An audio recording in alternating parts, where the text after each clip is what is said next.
Tonight, the man in charge of FEMA has been forced from the front lines of hurricane relief back to a desk in Washington.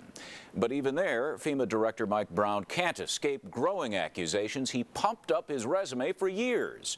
Action News reporter Jeff Gradney has been digging into the story. Jeff? Well, Bob, this is a copy of Mike Brown's full resume. Tonight, we hear from a man who now lives in Las Vegas, but who hired Brown to work back in Oklahoma years ago. And he says that job and what the FEMA chief put on his resume just don't add up.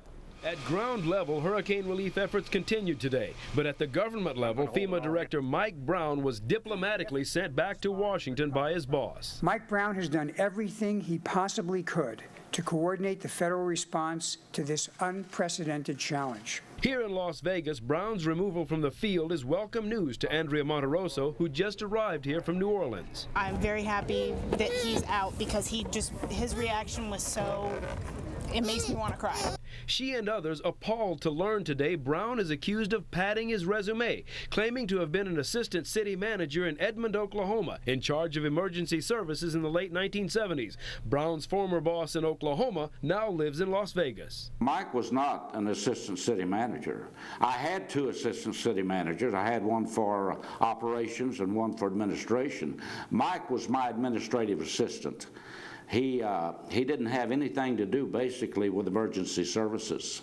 Former Edmond City Manager Bill Dasher says he was concerned when President Bush first appointed Brown to the FEMA post. In my professional opinion, he's not qualified to have that position. Still, some hurricane victims arriving here in Las Vegas don't blame Brown for failing his job.